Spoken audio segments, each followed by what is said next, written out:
your Chargers linebacker, Daiyan Henley, and you're tuning in with Chargers Unleashed.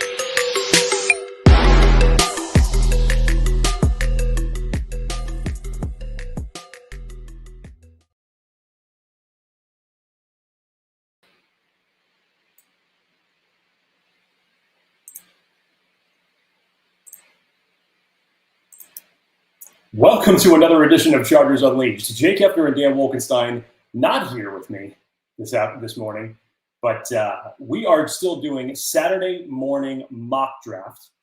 And I apologize for all of the technical difficulties. The schedule, the reschedules this morning. Originally, we were supposed to go on at 8 o'clock.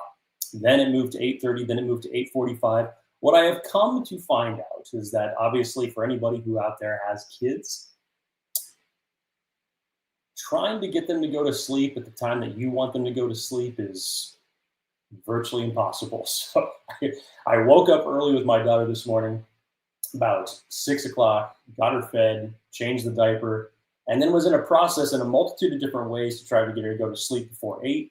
That didn't happen, so I pushed the pod back a half hour, and then it still wasn't happening. And then finally, literally about 10 minutes ago, she finally was able to go to sleep, and it's like, okay, I don't have to push a reschedule anymore. So we're here. And so I apologize for any technical difficulties coming in, being late. Obviously, I know it's not something that I particularly like to do when it comes to these streams, but happy that you all are here. Happy Saturday morning. Happy Easter weekend to everyone that is out there. It is Saturday morning mock draft 2.0. So, of course, we're going to have some fun. We're going to go through another mock draft scenario as we did 2 weeks ago. We'll try to make it very different from what we did last week, or excuse me, 2 weeks ago. The last one was virtually trench warfare. Everything as far as the first 4 picks that the Chargers were in was either allocated to the offense or the defensive line. There was not a trade to be had given how the board fell. So we basically had to stick and pick and only ended up using the 5 picks that the Chargers had. So we're going to try to have some fun, move some things around the board, and make it a little bit more interesting this time around. But before we get started, obviously, we'll go through the first half of this show because obviously I love getting into draft questions you guys have. We're inching ever so closely to April 23rd. We are almost there, just under 3 weeks remaining until the NFL draft.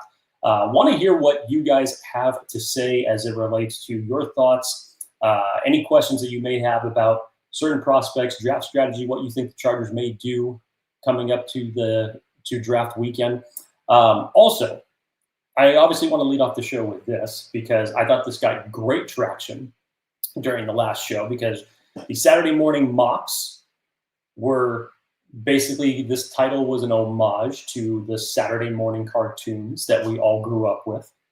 And it got great feedback in the comments. It was so cool seeing everybody's cartoons that they grew up with, what they liked, what they loved, their whole show slate in terms of their scheduling, what they would normally do for their morning schedule, waking up, and which ones they were watching. So I would like to do that again. I may have some of the same people in here from 2 weeks ago in the chat, but anybody, as far as what was your Saturday morning cartoon of choice?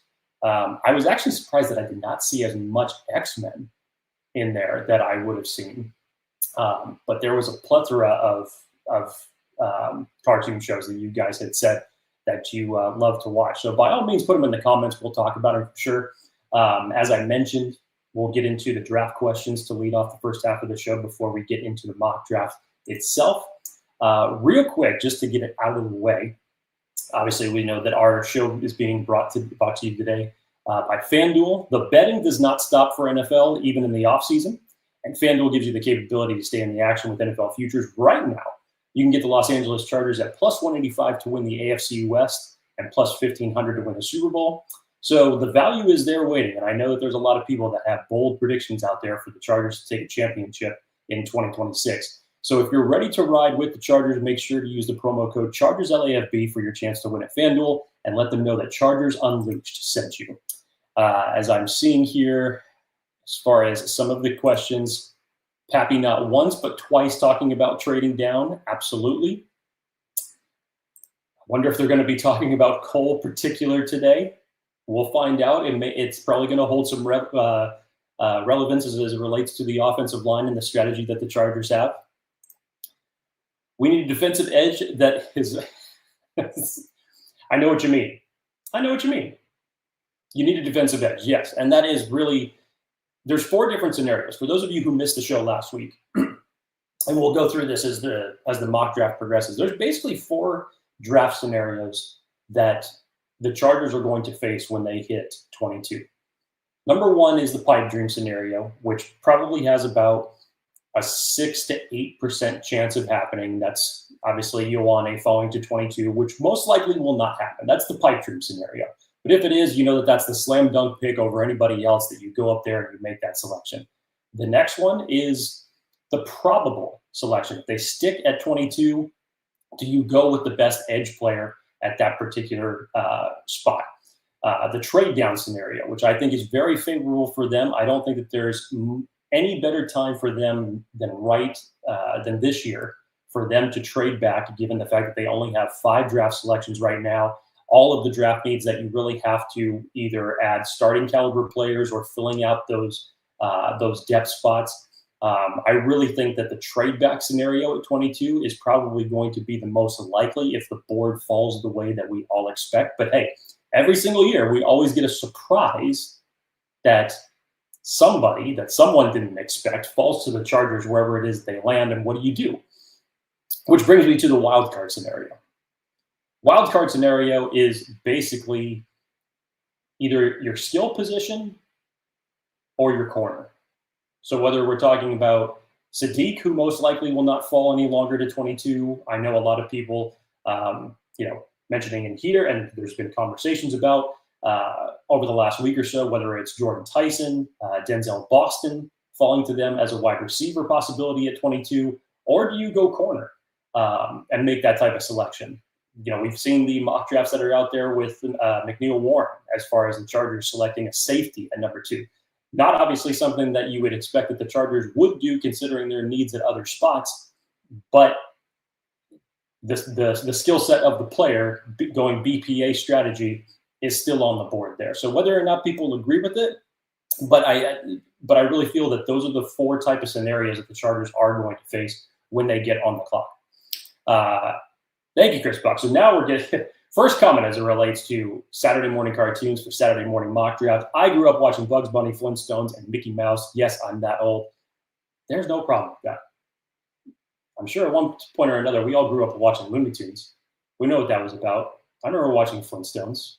Anybody who had the Disney Channel grew up watching that. So good selection there, because you got to remember, Saturday morning cartoons have been going on for a very, very long time. Let's see, I am 41, so it's hard to remember Looney Tunes or Nickelodeon. Hang on a second. I'm about to be 41 on April 24th. How is it hard to remember Looney Tunes or Nickelodeon? The morning cartoon slate on Sundays, Doug, Rugrats, Ren and Stimpy. Nicktoons eventually evolved to Our Real Monsters and Rocko's Modern Life and those type of cartoons. But yeah, come on, Looney Tunes. Looney Tunes was even played. I'm 41. Harken back in there. I'm sure you can remember it. But I will agree with you though, because you came back over the top with Jetsons. Classic. I still remember I had the VHS of Jetsons Meet the Flintstones. And that ran for a while because I love the blending of those cartoons. Okay, so let's see.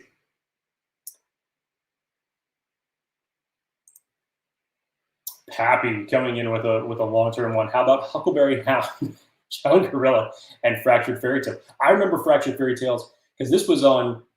That was a segment that was on Rocky and Bullwinkle, if I remember correctly. So I do remember those. I remember the individual cartoons, but not exactly what was on Saturday morning, just to clarify. Perfect. Awesome. Appreciate the clarification. I was going to be like, how could you not remember Nickelodeon back in those days? Let's see. Other ones that we've had come in here. Saturday morning cartoons, Captain Caveman and Hong Kong Phooey. Wacky Races. Speed Racer for sure. Top 99, I'm 25, but I would watch Tom and Jerry and anything on Cartoon Network.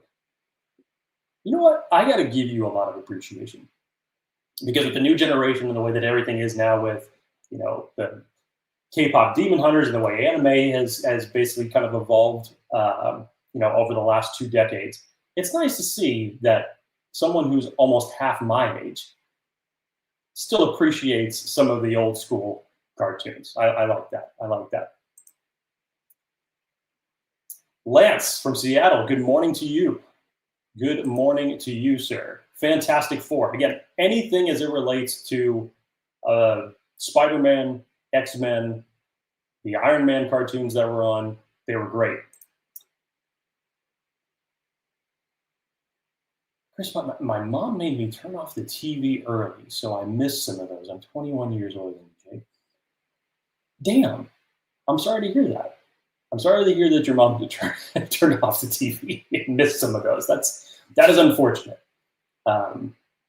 Maybe you should spend like an afternoon just searching on YouTube for some of the ones that you missed to just try to relive some of those cartoons just a little bit.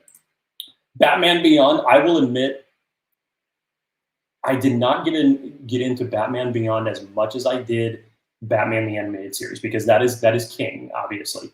And around that time, that was probably about when I kind of stopped watching cartoons at where my age was at.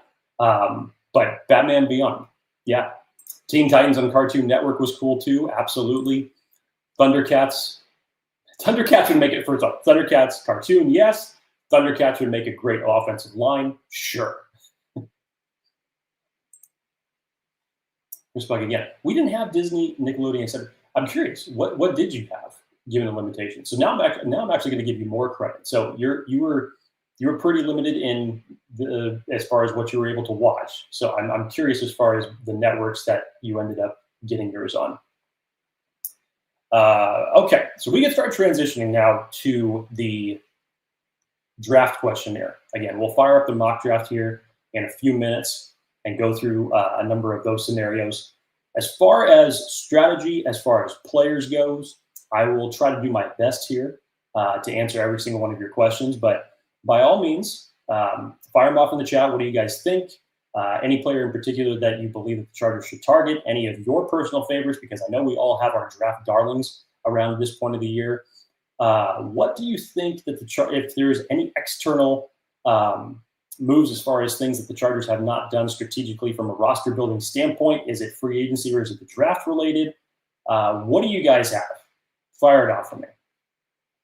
In the meantime, as we're waiting for those questions to come in, I'll go back to Chris Buck. Said, I got to watch some of those with my son, made up later in life. Awesome. That's great. That is great. I love that. And I plan on doing the exact same thing with my daughter to remind her of what the classics were back in the day. So I applaud you for that.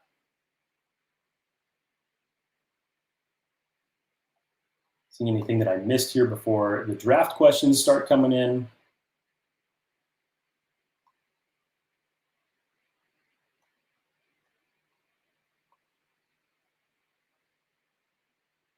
Okay, so what happens when we pick all these players according to Mike McDaniel's scheme and then he leaves next year? Are we stuck now with a lot of mediocre players?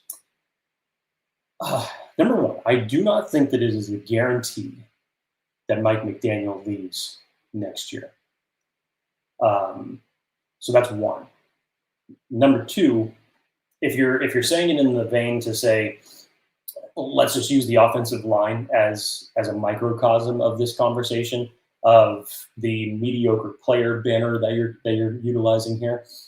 I don't think that you're ever going to stop investing in the offensive line. And you have to give some credit because you have to remember, it's not just Mike McDaniel, it's Butch Barry that built up that offensive line in Miami. And on pennies on the dollar, really made it work for them, especially in the second half of last year. I go back to that. I've had the conversations on the show with Dan that you have to remember, like even last year, first of all, it's remarkable what the Dolphins were able to do given how much money was invested in their offensive line.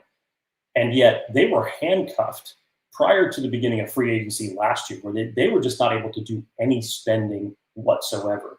So if there was ever a example of the chicken salad out of chicken shit conversation, you have to give it to Mike McDaniel and Butch Berry there. What they were able to develop and create and how they progressed throughout the second half of that season is remarkable. Now, I personally thought that you take those two individuals and Berry and McDaniel and you bring them over to the Chargers where you had $100 million in cap space that you were going to be spending on your offensive line, that I thought that the strategy would have been a little bit different. Yeah, I would have thought that. And again, I'm still not fully on board with the Cole Strange acquisition or him starting at right guard. I don't think that that's really going to be anything that anybody is going to be convinced of until we get to week 1. So that's just going to be a wait and see scenario at this point in time. But ultimately, I love the Tyler Biadasz signing. I think that's great. I think that the expectations that the team has, and especially after you heard some comments from Jim Harbaugh earlier this week as far as the progression of Rashawn Slater and Joe Alt, sounds like everything is going just the way that it should right now. And as it relates to offensive line changing the scheme, it's going to be the scheme more so than anything that's going to change and progress. And that's not something that I think that when the time comes for Mike McDaniel to leave, I don't think that that's something that's going to have you stuck with players. I think that that's something that you're going to be able to make minor tweaks on, and you'll be able to figure something out. But we're a long way away from there. But we got to enjoy the 2026 season first. Okay, so now the rest of the questions are coming in. Let's see. We do these mocks every year, and it changes so much from what we actually do. Yeah, but that's part of the fun of it.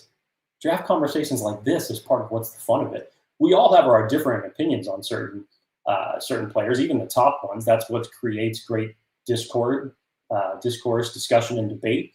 And it's always surprising, isn't it? It's always what makes this season riveting. That's why I love it so much. It's why we are so enthralled with the draft every year. This edge class is so deep. Thank you, Casey. Truer statement. Yes, it is deep. It's very deep. The top 10 edge rushers that Dan and I have, that episode will be coming soon. And I will admit, especially when it came to the 8 to 10 range, it was very difficult for me because it was interchanging at least one or maybe two players at the bottom of the top 10 because it really is so good. And it is kind of a choose your own flavor as it relates to this edge class for what you need. Obviously, you have your premier edge rushers at the very top in Bailey and Bain. Mesidor, in my opinion, is a fantastic edge rusher. I don't care about what anybody says about his age. If you were to pair him with Tui Tuipulotu for the next 5 years, who cares? Because that's going to be a dominant pass rushing force that they can bring to any defensive front. And then you keep moving down. I've progressively gotten higher on Gabe Yakis. I know that it's against the grain as far as the measurables goes with Cassius Howell, but I've been a fan of his the entire season as far as what his body of work that he's been able to put together, despite the fact of his physical limitations might not be traditionally what you would see from the Chargers go after. But you gotta love the guy's effort and tenacity and his fire and what he brings in terms of getting after the quarterback. Derek Moore from Michigan is a guy who I really have seen risen as far as my top 10 goes. I really like what he brings to the table. Zion Young is one of the most powerful edge rushers in this entire class. What he does against in terms of setting the run, obviously needs to build up a little bit more of a pass rushing repertoire, can rely a little bit too much on his speed to power ratio and just relying more on his brute strength. But still, it's good strength. It's good strength because when he's able to win convincingly. And that's just even talking about, the edge players that could possibly go from the 1 to the 40 range. There is still a whole other handful beyond that. And I do believe that the Chargers are going to come away in this draft with either a rotational piece that you'll start off, behind Khalil Mack and use him kind of in the same scenario that you did with Odafe Oweh. But more importantly, you have to be looking at who is this player going to be when Khalil Mack is not here. So in the short term, they have to perform, and in the long term, they have to perform. But there is a number of edge players in this class that can do that. Starting to like Cassius Howell and his T-Rex arms at 22. Everybody feared the T-Rex back in the day, didn't they? Everybody feared the T-Rex back in the day. Thank you for that, Charlie. Yeah, there are certain outliers, and we've seen this. Certain positions over and over again where an exception to the rule will come around. And I believe that if everybody is going to be out there throwing the same type of criticisms at, Ruben Bain for his lack of arms and saying, well, no pass rusher or edge rusher has, been able to be successful with the arm measurements coming in this long, the same criticisms are going to be thrown at Cassius Howell for that. But both guys play with just such a tenacity. Both are just great athletes that those are going to be the exceptions to the rule. Like, you go all the way back to the Elvis Dumervilles at the edge class, undersized for what they should have been in there, and they were able to come in and perform. Remember what the knocks were on Rashawn Slater when everybody was saying his arms were too short, namely a member of the Panthers? And that was probably the greatest gift that the Chargers got, because we all know how that story turned out. So is it a risk from the standpoint of every scouting measurable point that there is out there? Yes, but sometimes you just have to look beyond that, and that's what I like about guys that are coming in this class at undersized, and namely Cassius Howell is one of those big ones. Okay, Brennan, if the Chargers target a wide receiver in the first 2 rounds, QJ will be traded draft night because they should at least pick up his 5th year by now. This is an interesting question, and this will go into the wild card scenario that if the Chargers were to select a wide receiver, in my opinion, if they did it before, let's call it before day 3, considering what I have their other needs at. First of all, you have to tell me who the wide receiver is, because you could be getting tremendous value for who may be dropping on the board. Secondly, I don't disagree with your thought process on this. If the Chargers were targeting a wide receiver in the first 2 rounds, that QJ would be traded. Possibly they may have something in the works. But even if they don't, the most likely scenario that I could see the Chargers taking a wide receiver in the first 2 rounds is if a trade down is made. And whether that is at 22, whether that's at 55, I don't think that you could stick and pick with just the 5 that you have and take a wide receiver before day 3. I don't think that would be smart, given the fact of your limited amount of picks as it stands right now and the other needs that you really need impact players at the top of the draft where they are. So it'll be an interesting scenario. I know that this has kind of floated around a lot lately. But just remember this, that coaching staff still loves Quentin Johnston. And I know that the 5th year option has not been given yet, but I really have liked what wide receiver coach Sanjay Lal has done to help develop Quentin Johnston at this point in time. But on the flip side of that, if the trade was going to be made, the stock for him right now may not be any higher. If you were able to get Quentin Johnston for an additional 4th, it probably, hell, even a 4th or a 5th, it'd probably be the best possible scenario for you right now. Okay, let's go. Let's see. Starting to see everything that I missed. You guys' questions are coming in fast and furious. I love it. Keep them coming. Let's see here.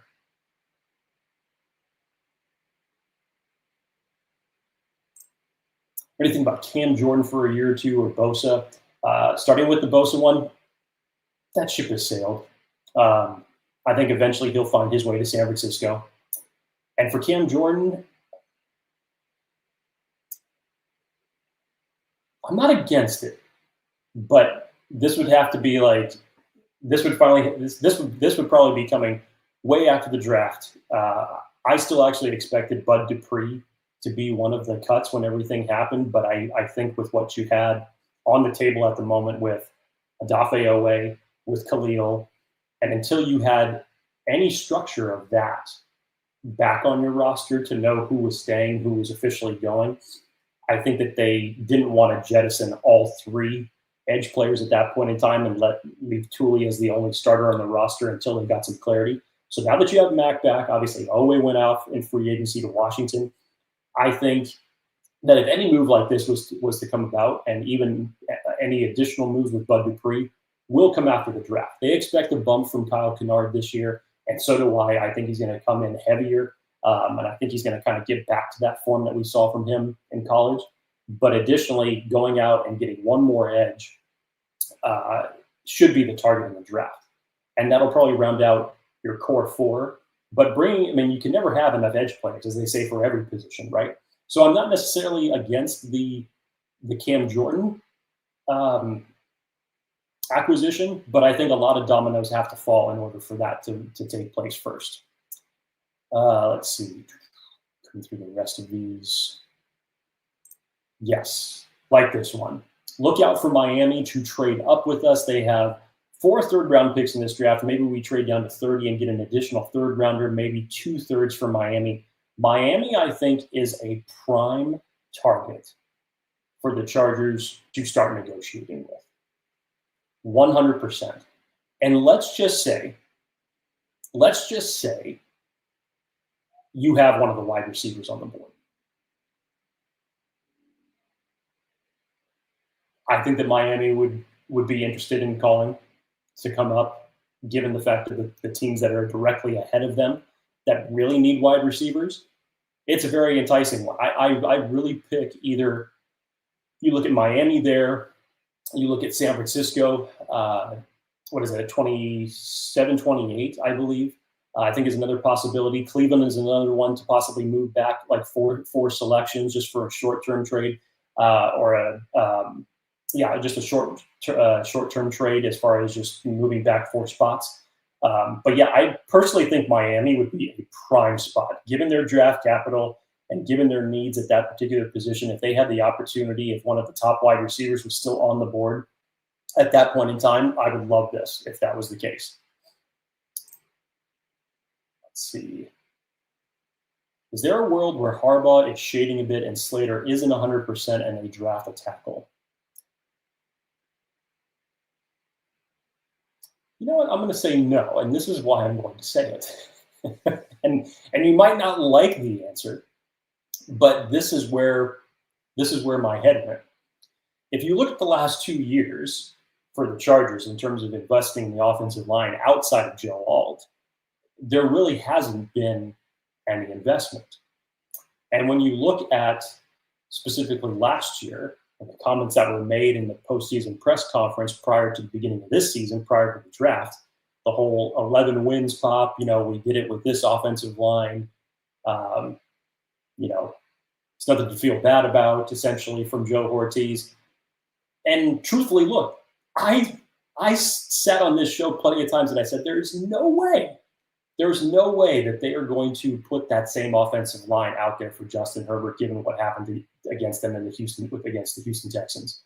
And save for the Mekhi Becton signing, they did just that. When you knew that you really needed another interior offensive lineman at that point, or a different center at that point. And they didn't do it. So I don't think that Harbaugh is shading a bit here. We've seen the clips of Rashawn Slater in the weight room.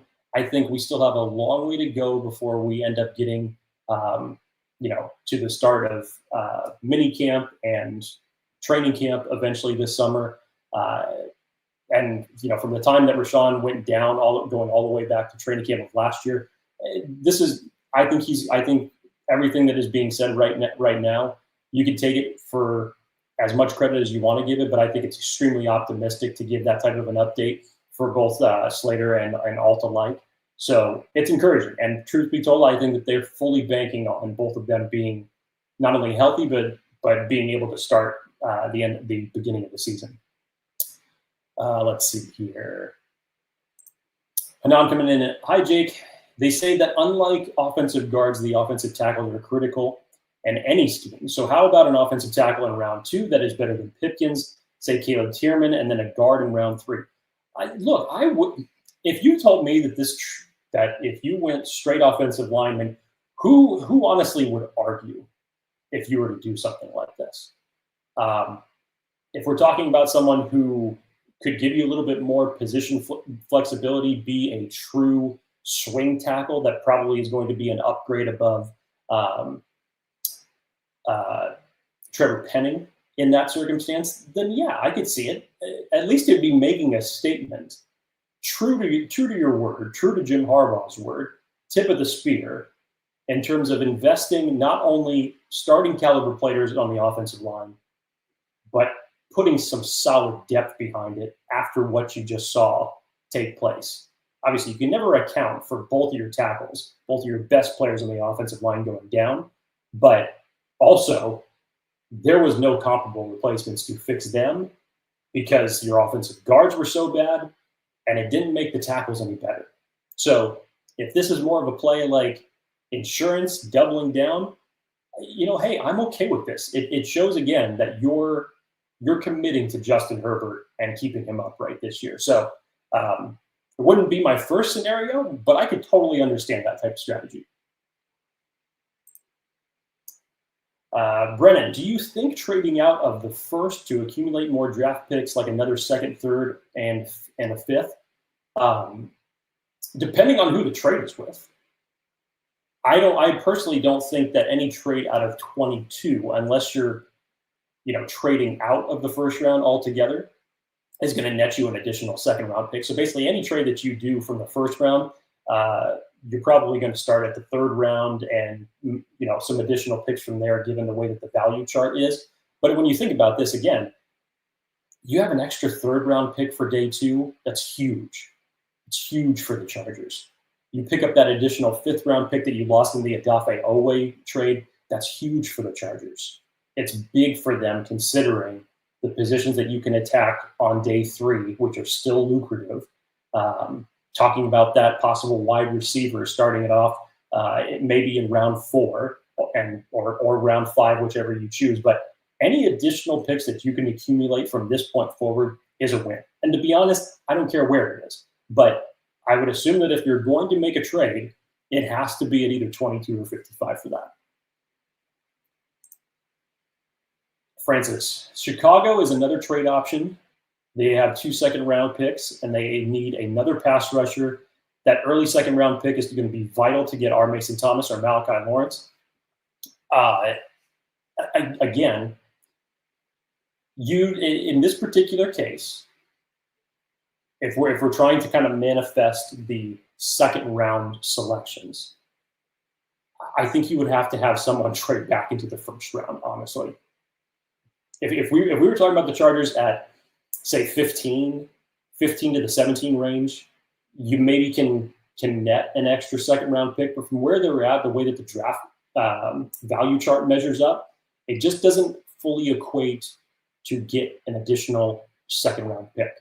But I don't disagree as far as the pass rushers that you can attack, especially if we're saying that the Chargers are going to go somehow or another offensive line, and then you come back over the top in round 2 to attack the edge position, because I fully believe that that's the strategy.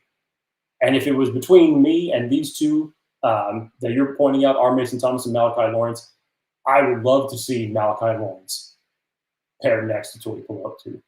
The pursuit that he has getting after the quarterback is just ridiculous. Has some work to do, obviously, as it relates to setting the edge and the run. And, that was a criticism of Tuli for the first 2 years when he was sitting behind Joey Bosa and he was able to answer the call. But, hey, a pass rusher coming in like Malachi Lawrence to pair him with Khalil Mack and Tuli his first year, I would love that trifecta. Alan says, why don't we get 2 average guards so Mike doesn't have to scheme around bad offensive guards? It's made his job easier. Well, the good thing is the work is not done. I'll say that much. I will not believe that Trevor Penning will be starting at the left guard position for the Chargers come week 1 next year. I fully believe, and I know that this is against anything from the standpoint of what Joe Ortiz has done up until this point, outside of the Joe Alt selection, I fully believe that you're going to invest in the offensive line in this draft high up once again. And there's no way in hell that you can go into this offensive line, even with Mike McDaniel and the scheme that he was able to be successful with in Miami last year, because of what happened with Justin Herbert this season. So there is still time. There is still time to turn that around as far as the offensive line goes. Mar Madlock, love R. Mason Thomas. R. Mason Thomas is a great edge rusher. I love the tenacity that he plays with, obviously a little bit undersized by his standards or by normal edge standards, but I love the tenacity that Duke plays with, honestly. There's a little bit, there's inconsistencies in his game, nothing that's not fixable. But in terms of pass rush, like he plays angry, he can get after the ball. I will not shoot down any edge rushing possibilities in this draft because there are so many, and that it's really such a deep class. And the fact that you still have Khalil Mack on this team, which lessens the need of the caliber of the edge player that you need right away. That's the biggest thing. So again, it's choose your flavor at this point. And to be perfectly honest, there are so many edge rushers in this class that if you were to say, like, okay, they're coming in at edge 3, nobody, in my opinion, is going to come in and unseat Khalil Mack from day one, whichever edge it's going to be. They're going to be in a heavy rotation.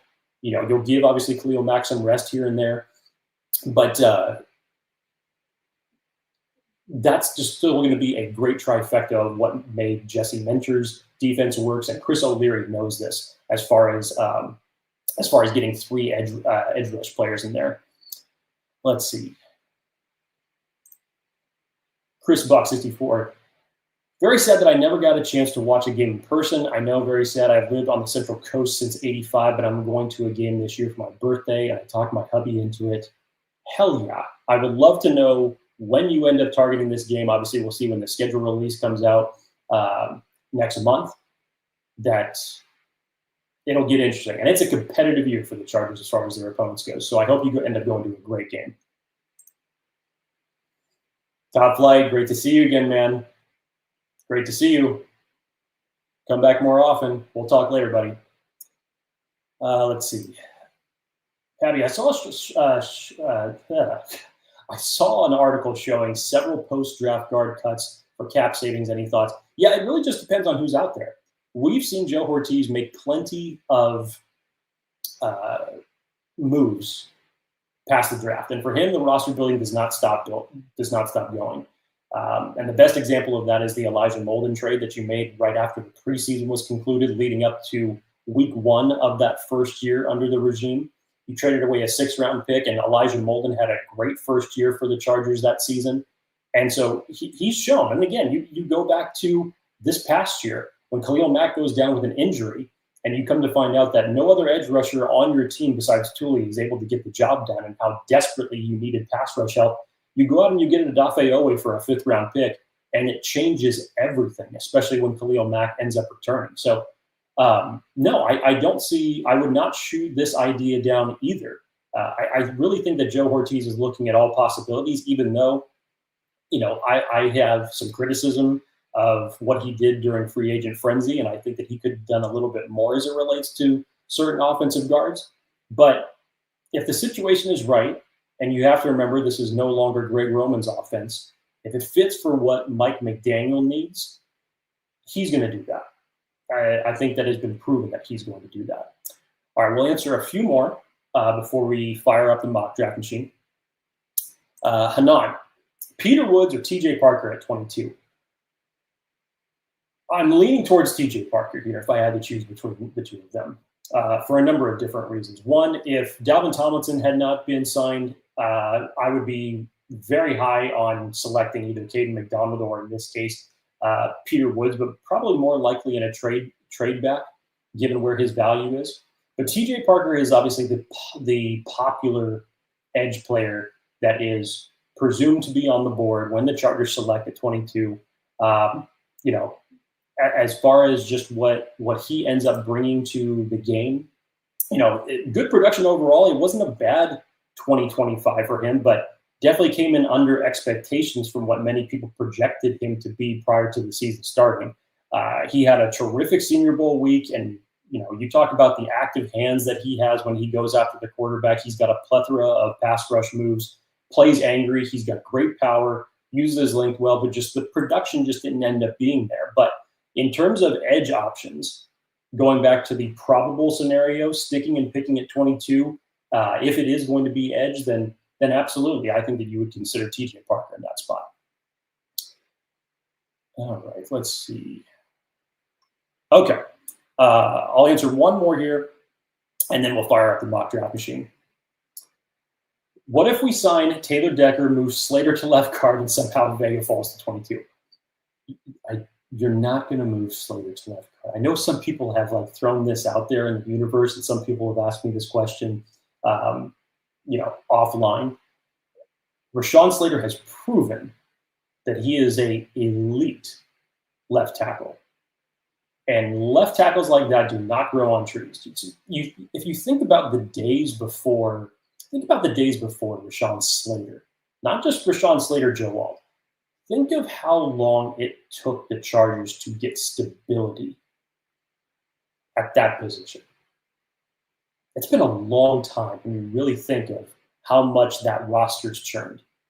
And even going back to the Phillip Rivers days, you don't think Phillip Rivers would love to have a Rashawn Slater or a Joe Alt? It took so many years for them to properly invest in the offensive line. Felt like almost every single one of their free agency moves ended up being busts. And it took you so long to find stability.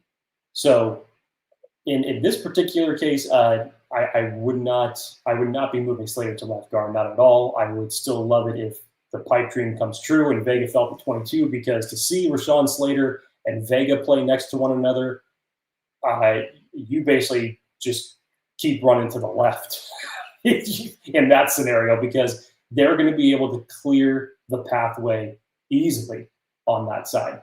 So Rashawn Slater ain't going nowhere at left tackle.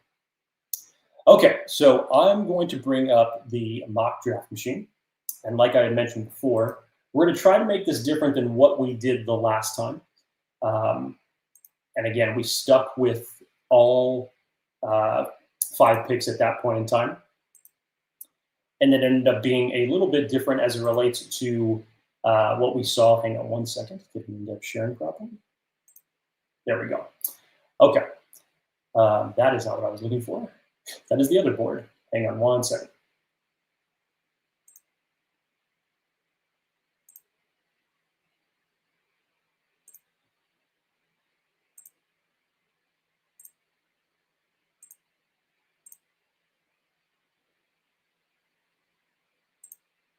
That's the one I'm looking for. Okay.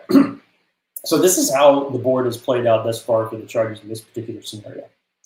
I know a lot of people right now would be screaming to say, you'd be a fool. You'd be a fool, Jake, to not take Jordan Tyson at 22, given the fact that he's here. You look at the other players that are here on the board, Avian Terrell, Mark Cooper, who somehow or another, I can't remember which mock it was that ended up in for the Chargers at 22. So all of a sudden, going wide receiver has been the popular move for some people that are out there. There's TJ Parker at 29 here. But you know what? This is not from the standpoint of passing on Jordan Tyson, because, again, I still feel that is a possibility for them. But only there have to be a lot of things that have aligned. You'd have to tell me who's off the board. You'd have to tell me if there's a trade package, what are you passing on? There'd have to be a lot of things. But like I said, in this particular case, given the Chargers' need, I am going to end up forcing a trade here.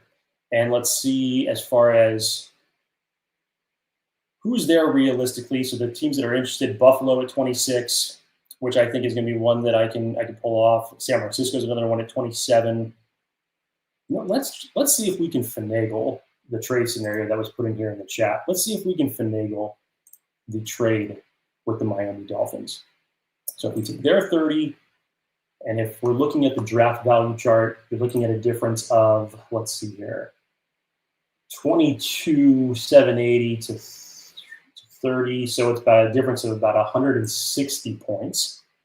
So in this particular case, let's see.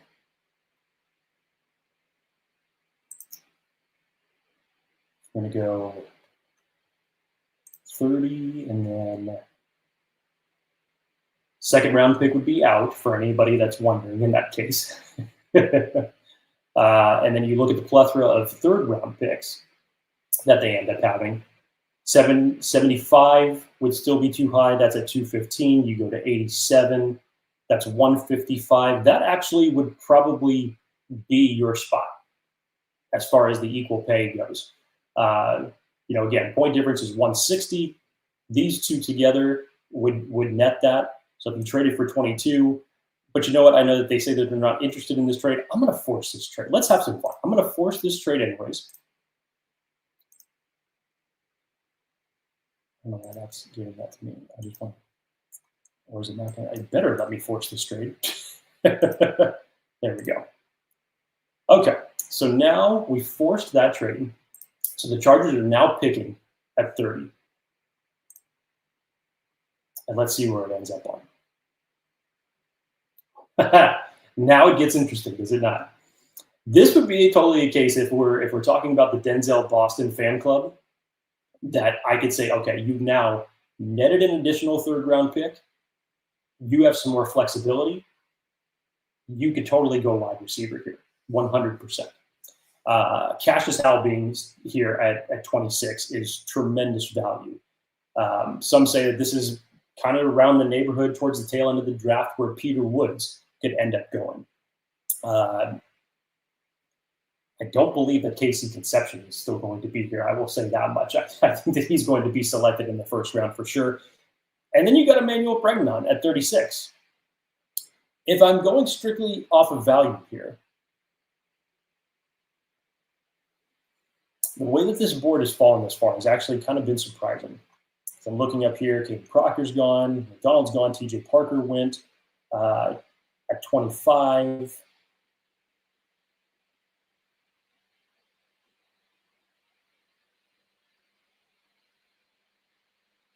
Yeah, I'm gonna go value here, and I'm still going to attack the edge, and so I'm gonna go Cassius Howell here at 30.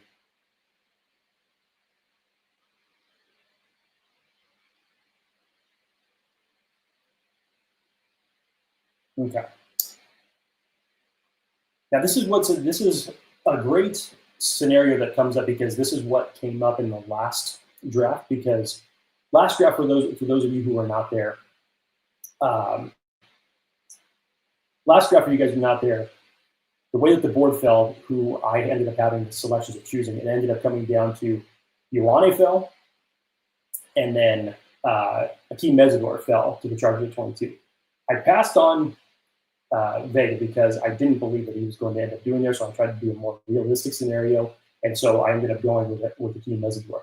The second pick that came around, it ended up being Kalen Rutledge, because at that point in time, the guard market in between 22 and 55 had been pretty much plucked clean at that point in time.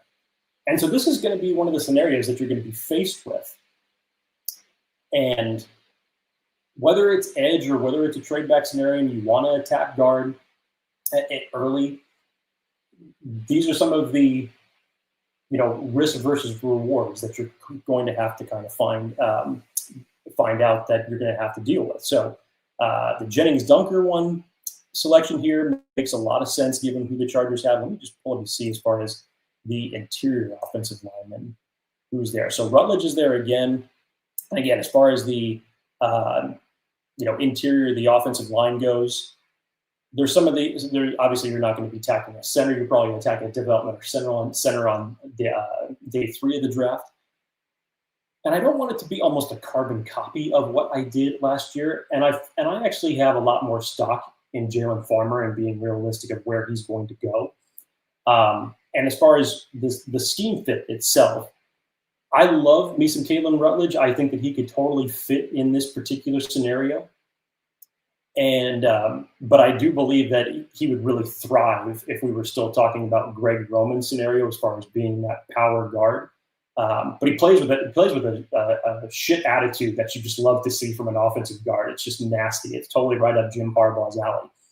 But I'm going to try to not be carbon copy of exactly the same two position groups that I went with last year. So let's try to figure this out as far as what we've got. Keontae Scott, obviously, as far as value goes, he should not be here on the board, if we're being honest. The reason I'm not entirely sold. I'm higher on Bo Stevens than I am on Jennings Dunker. I will admit that.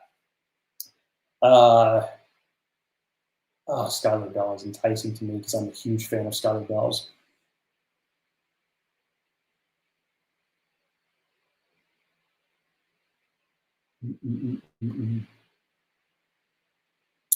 Yeah, I'm not going to make this a carbon copy the way that I did before.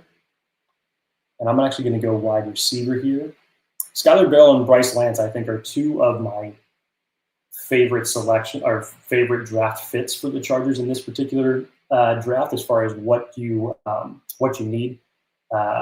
Again, some of these ones we're going to get better evaluations and rankings as it gets closer to the draft, because Tre'Davious Stoops I do not see lasting this long. If that was the case, then you'd run this card up. But I'm trying to be as realistic as far as the projections goes. So I'm not going to go Stoops here for that reason, not because I don't like him, just because I believe that he's not going to be here at that point in time. So you know what? I'm actually going to go. Yeah, I'm going to go Skylar Bell here for my second round pick. Give you the wide receiver there. Now you have two third round picks coming up here, literally back to back, which is great. So I look at now who I've got for the guard market, and this would be easy pickings for me, as far as obviously you have to invest in the offensive line before day 2 is over. There is no way that you can go into the beginning of day 3 at round 4 and say that the Chargers have not drafted an offensive lineman. So in this case, this is an easy selection. This is Jalen Farmer for sure. And then back-to-back picks for me. So you look now, okay, you've addressed the edge room, you've addressed the guard room, you've given Justin Herbert now another weapon with Skylar Bell at the wide receiver position. So now what would probably be the next logical position that you'd be looking to target? Again, we're still in round 3 here. So if it's me, as far as what else the Chargers could be looking to do, yeah. Rivers or Everett here would be solid for them. I think that if this was the case, again, Jalen Rivers is more of the size be damned type of a cornerback, but just plays with so much tenacity that Steve Klingsdale would fall in love with. You look at Dalen Everett, he's a little bit different in that circumstance as far as the traditional bigger-bodied cornerback that you'd want. And I think that, even still, Malik Muhammad still being here at this point in time. I think this would be a great spot for the Chargers to get a cornerback specifically between these two. And honestly, if it's me, at some point or another, I know that the Chargers and Steve Klingsdale rotate their corners so much, and eventually you just need a number 1 corner, which they just don't have. If it's me, I think they would go with the bigger body selection here. So I'm going to go Dalen Everett. So now we move to round 4. You've shored up your edge position. You've shored up your luxury wide receiver spot, your guard spot. You've got an additional corner. Now where do you look? Do you look back to the trenches? Is this where you target? Your developmental center at round 4? Do you look to build out a little bit more of that defensive line? Do you stay in the secondary? Do you look for an additional tight end? There's a lot of different options here. So obviously looking at the top, Brennan Thompson is a popular pick for the Chargers if the board ended up playing this way. We've seen this in a multitude of mock drafts for our round 4 selection. I don't believe that he is lasting this long. I really don't. I think that the speed that he possesses is going to elevate his draft stock just a little bit more. I don't see him getting out of day 2, but I don't see him getting out of day 2 for the Chargers to be selecting here, but he's definitely a target for the Chargers as far as if they are considering wide receivers, no doubt about that. Okay, if we're looking here at the way that the board has fallen, kind of back heavy to the trenches again here. Let's see. Again, Bo Stevens, I just don't see remaining here at 133. I think his draft stock is going to be a little bit higher as well. Okay, so let's just start taking a peek around position-wise what we've got here on the board. Let's look at the interior left.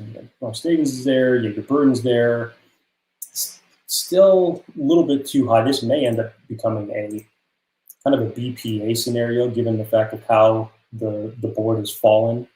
Justin Jolly could make sense here at 129 for sure. I could see that as a possibility to round out that tight end group of what you already have. Let's see, if I was to... Linebacker to me is another sneaky position. And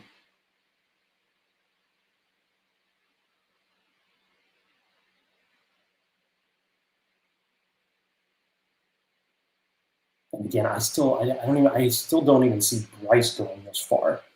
But he is there, and that's still a possibility. I'm a huge fan of Torian York as far as what he does, especially if you didn't end up bringing back Denzel Perryman to the team. I think that as far as his downfield plays with an iron fist type of attitude, that would be a nice, really nice compliment to the linebacker group. Okay, so far what I've seen is it may be going with the interior offensive line. But let's just take a look at everything so we can get an idea of what's there, what makes sense for the value.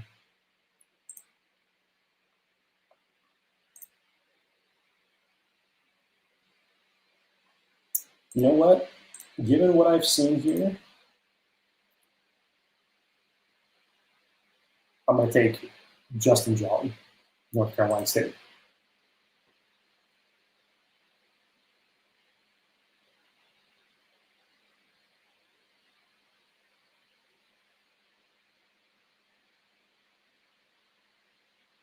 So you go past Big Five,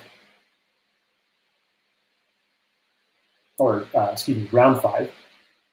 Don't end up having a selection in there, so now we're going down to round 6. The waiting game kills it, doesn't it, when you don't end up having a selection in that particular round. And so who ended up coming on the board here? Let's take a look. We're still looking to double up on the interior offensive line board. Parker Brailsfield doing here. You talk about someone who was projected many years ago to be one of the top centers in the league. Yeah. But I'm going to look elsewhere, believe it or not. Oh, they get both of them. Sorry. Take guard out of there. So make it defensive interior. Bill Howard, Ogden, Jordan Vanderbilt. Again, screw the rankings, right? Screw the rankings. If it was me and he actually lasted this long, just given the way the board fell,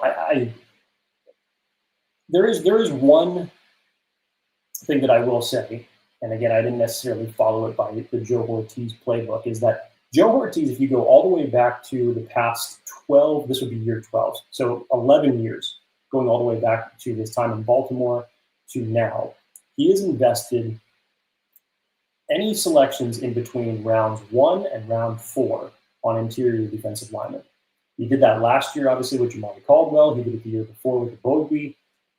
I feel like he should do it again this year to keep that rotation going, because you only have Dalvin Tomlinson for one season. And so you're going to need to still keep churning that area again. So in this particular case, because I didn't necessarily follow his playbook of doing it before round 4, but I'm going to do it here with the final pick the Chargers have. I'm going to go with Skylar Gill-Howard.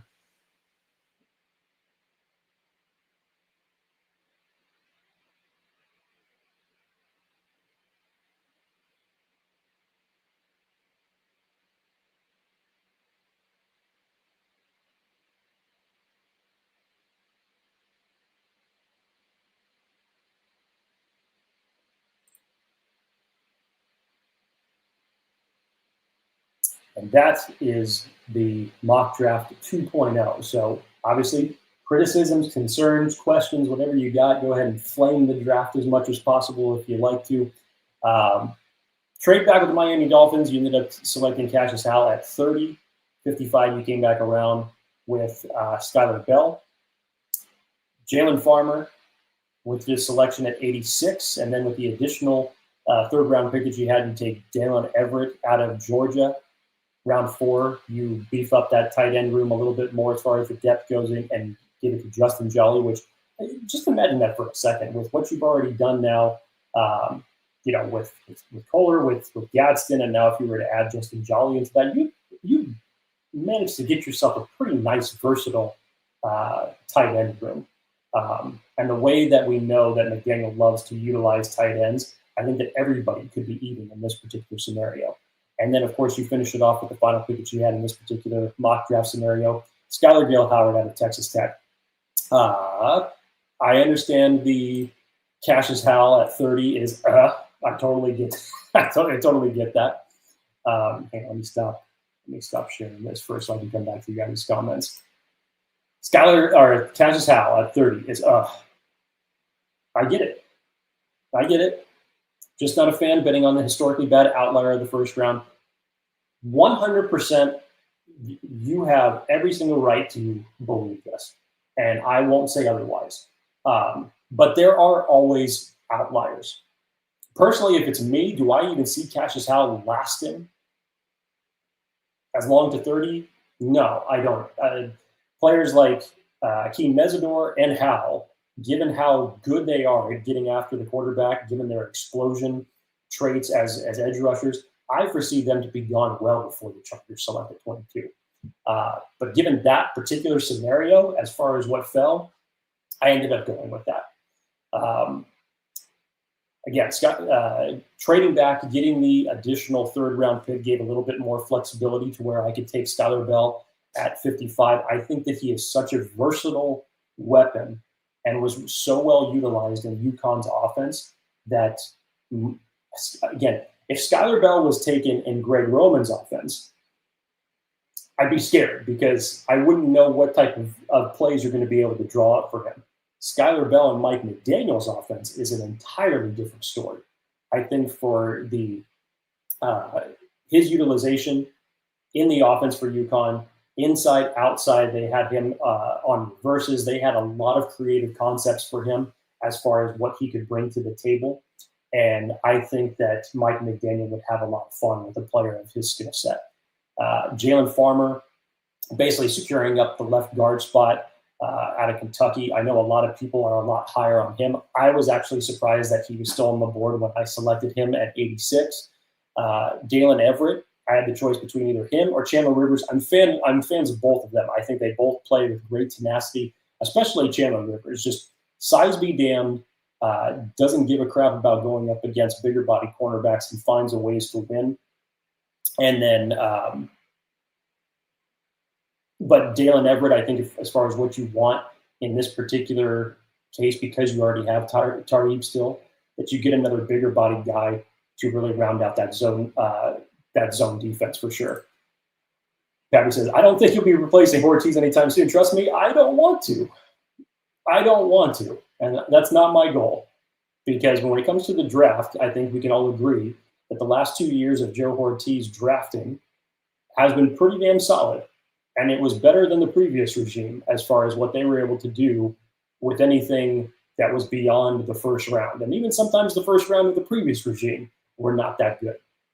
Hanan Derry, which I'm always interested in hearing Hanan's takes on these because I know how much tape that he does watch and how much he keeps up on the draft. Says, good draft, my preferences, Woods at 30, Tiernan at 55, the same as you as 86 and 87.